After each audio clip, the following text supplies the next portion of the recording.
BA भाग 1 समाजशास्त्र विषय के अध्ययन में आज हम लोग समाजशास्त्र की उत्पत्ति के ऊपर चर्चा करेंगे। समाजशास्त्र क्या है? यह प्रश्न वर्तमान सामाजिक विचारकों के लिए बहुत महत्वपूर्ण है। मूलतः हमारे व्यवहार का प्रत्येक पक्ष किसी न किसी सामाजिक नियम से प्रभावित होता रहता है तथा हजारों वर्ष पहले से लेकर आज तक धर्मशास्त्री, दार्शनिक और विचारक सामाजिक जीवन के विषय में अपने कुछ न कुछ विचार भी प्रस्तुत करते रहते हैं। परंतु समाज को वैज्ञानिक दृष्टिकोण से समझने का प्रयास सबसे पहले 19वीं शताब्दी में फ्रांस के विचारक ऑगस्ट काम्टे ने किया। ऑगस्ट काम्टे को ही समाजशास्त्र का जनक या फादर ऑफ सोशियोलॉजी कहते हैं। जहां तक समाजशास्त्र की उत्पत्ति का संदर्भ है तो यह माना जाता है कि समाजशास्त्र का व्यवहारिक रूप उतना ही प्राचीन है जितना कि स्वयं समाज का।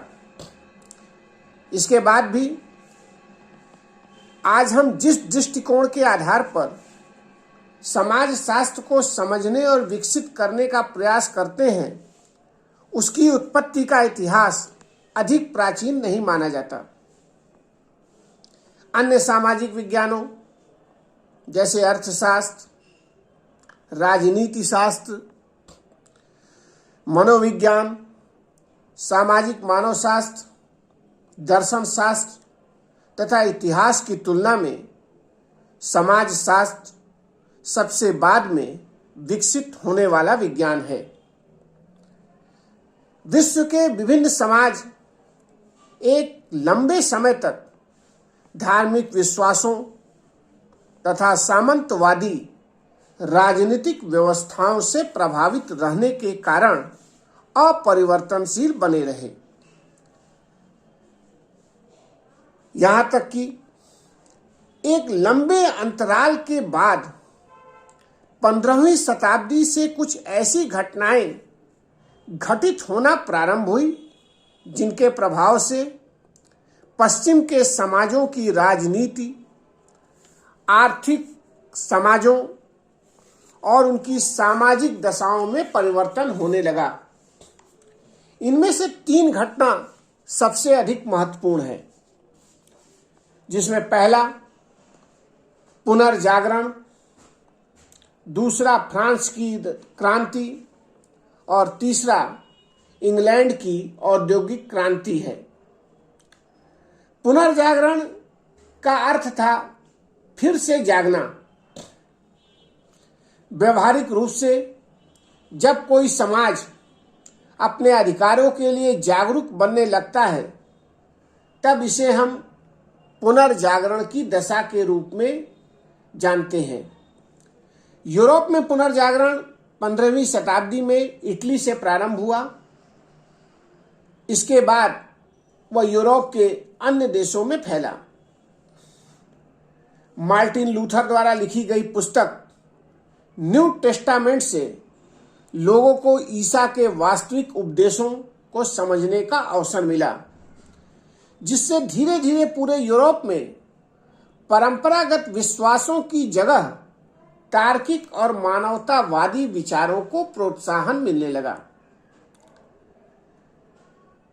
दूसरी प्रमुख घटना फ्रांस की क्रांति थी, जिसके परिणाम स्वरूप फ्रांस के साथ साथ जर्मनी, इंग्लैंड, स्पेन, डेनमार्क और स्वीडन में लोगों ने अपने समाज, राजनीति तथा धर्म पर वैज्ञानिक दृष्टि से विचार करना शुरू किया। सन 1789 की फ्रांस की क्रांति से पहले फ्रांस का शासन पूरी तरह सम्राट, बड़े बड़े सामंतों और अधिकार संपन्न लोगों पर निर्भर था। समाज के मध्यम और निम्न वर्ग को किसी भी तरह के अधिकार प्राप्त नहीं थे। परिणाम स्वरूप जनसाधारण ने अपने अधिकारों के लिए निरंकुश राजतंत्र के खिलाफ क्रांति की और फ्रांस में निरंकुश राजतंत्र की समाप्ति हुई। इसी तरह तीसरी घटना इंग्लैंड की औद्योगिक क्रांति थी। औद्योगिक क्रांति के परिणाम स्वरूप इंग्लैंड में नई प्रौद्योगिकी का तेजी से विकास हुआ। इसके कारण एक और इंग्लैंड में लघु एवं कुटीर उद्योगों का पतन होने लगा और बेरोजगारी में बहुत तेजी से वृद्धि होने लगी। वहीं दूसरी ओर कल कारखानों में मजदूर वर्ग को समुचित सुविधाएं न मिलने के कारण उनका भी असंतोष बढ़ता जा रहा था। यद्यपि देश में लोकतांत्रिक सरकार थी, लेकिन संसद के सदस्यों के चुनाव में मजदूरों और सामान्य व्यक्तियों को वोट देने का भी कोई अधिकार नहीं था। औद्योगिक क्रांति के कारण जैसे जैसे सामान्य जनता की कठिनाइयां बढ़ने लगी,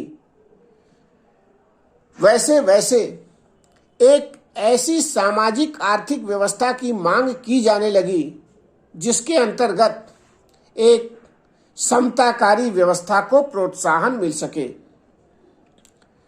इस तरह समाजशास्त्र की उत्पत्ति और विकास में 19वीं शताब्दी का स्थान सबसे अधिक महत्वपूर्ण है।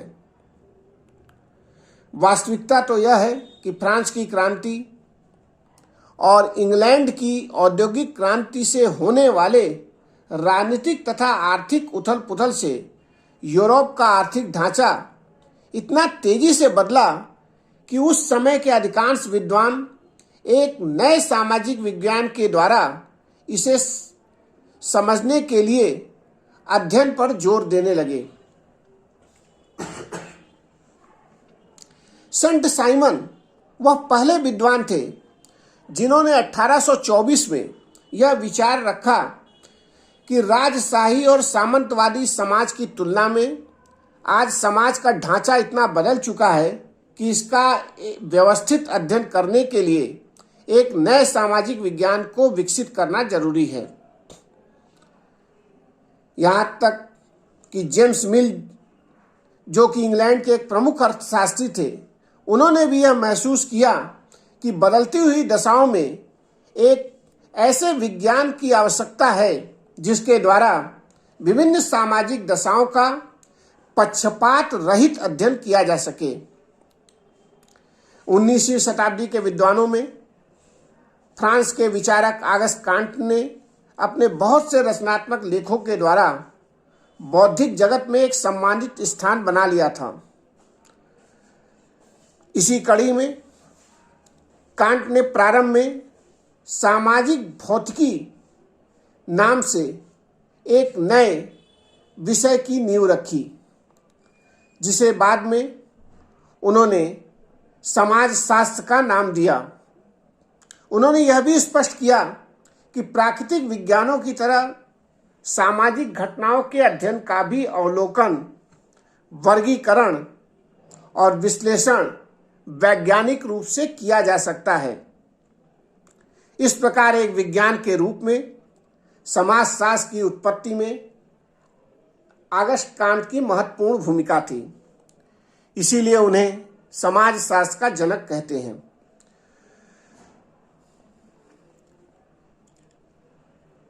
यहां तक कि इसके परिणाम स्वरूप इंग्लैंड में सबसे पहले हर्बर्ट स्पेंसर ने सोशियोलॉजी अथवा समाजशास्त्र के नाम से पहली पुस्तक प्रकाशित की। इस पुस्तक में उन्होंने समाजशास्त्र की प्रकृति को स्पष्ट करने का कार्य किया। इसके पश्चात फ्रांस के विचारक इमाइल दुर्खिम ने समाजशास्त्रीय पद्धति के नियम नामक एक पुस्तक प्रकाशित की, जिसमें उन्होंने समाजशास्त्र को एक वैज्ञानिक और व्यवस्थित रूप देने का काम किया। इस तरह हम देखते हैं कि 19वीं शताब्दी के अंतिम वर्षों में यूरोप की तरह अमेरिकी समाज में भी परिवर्तन की एक व्यापक प्रक्रिया प्रारंभ हुई और 1876 में येल विश्वविद्यालय में समाजशास्त्र को एक पृथक विज्ञान के रूप में मान्यता दी गई। अमेरिका के बाद फ्रांस में सन 1889 में समाजशास्त्र को एक पृथक सामाजिक विज्ञान के रूप में मान्यता प्राप्त हुई। इस प्रकार अमेरिका तथा यूरोप में समाजशास्त्र की उत्पत्ति के साथ इसका तेजी से विस्तार होने लगा। जहां तक भारत में समाजशास्त्र की उत्पत्ति का प्रश्न है, विभिन्न लेखकों के विचार एक दूसरे से बहुत भिन्न हैं। भारत विद्या शास्त्र से संबंधित अनेक विद्वान यह मानते हैं कि यूरोप और अमेरिका से भिन्न भारतीय समाज सदैव से एक परिवर्तनशील समाज रहा है।